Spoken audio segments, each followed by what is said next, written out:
अस्सलाम वालेकुम वरहमतुल्लाह। व्यूअर्स, क्या हाल है? आप ठीक हैं? खैरियत से हैं? आज मैं आपको बताने लगा हूँ क्योंकि बरसात का मौसम है और इस मौसम में अक्सर जो है वो लोगों को एक मर्ज़ का शिकार हो जाते हैं और वो है हैज़ा।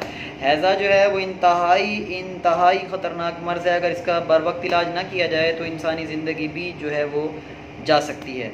ठीक हो गया खुदा न खास्ता। तो आज मैं जो आपको इलाज बताने लगा हूँ वो आप सुन के हैरान होंगे इंशाल्लाह। और ऐसा इलाज है कि अगर आप जंगल में भी मौजूद हैं, आपके घर में सिर्फ आपके किचन की जो चीज़ें हैं उससे वो इलाज हो जाएगा इंशाल्लाह। और मुजर्रब है। पहली बात तो ये ज़हन में रखिएगा कि हैज़े का इलाज फ़ौरन से पहले करना चाहिए, क्योंकि अगर हैज़े में आपके मैदा इतना ठंडा हो जाता है कि वो कुछ भी हज़म नहीं कर पाता। मैदा बिल्कुल ठंडा होने की वजह से उल्टी और मोशन, जो चीज़ भी आप खाते हैं वो न सिर्फ उल्टी और मोशन की सूरत में बल्कि जिस्म का पानी निकलना शुरू होता है और मरीज़ का पानी पूरे जिस्म का निकल के मरीज़ मौत के मुंह में भी जा सकता है। इसलिए इसका इलाज फ़ौरन करना चाहिए। मैं आपको जो इलाज बताने लगा हूँ आपको हैरानी होगी सुन के। और इंतहाई मुजर्रब, मेरे वालिद साहब हज़ारों मरीज़ों पे इस्तेमाल कराते रहे हैं। अल्हम्दुलिल्लाह मैं भी वैसे इस्तेमाल कराता हूँ। तो आप इसको बना के घर में रख लें, एहतियात के तौर पे इसको रख लें। इंतहाई आसान सस्ता सा नुस्खा है, तो आपको इंशाल्लाह बहुत सारा फ़ायदा होगा। उसके अलावा भी ये बहुत सारे अमराज में काम आ सकता है। मैं आपको नुस्खा बताने लगा हूँ। आपने लेना है लहसुन के जुए 50 ग्राम ले लें और 20 ग्राम आप सुर्ख मिर्च ले लें। खालिस सुर्ख मिर्च हो, सुर्ख मिर्च खालिस हो, तेज़ाबी ना हो। सुर्ख मिर्च अपनी पिसवाया करें।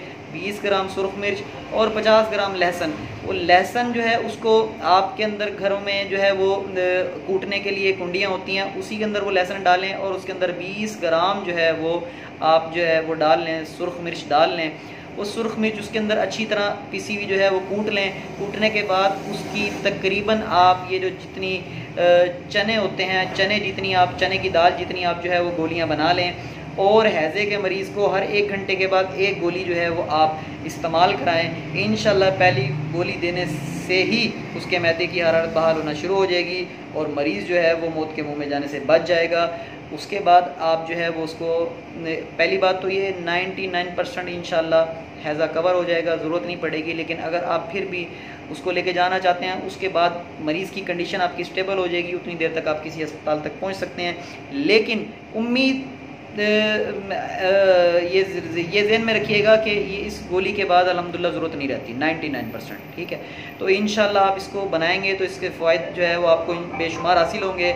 मुझे दुआ में याद रखिएगा। मेरे जो है चैनल को सब्सक्राइब कर लें। मैं इंतहाई आसान सहल नुस्खा जो है आप तक शेयर करता हूँ। अस्सलाम वालेकुम वरहमतुल्लाह।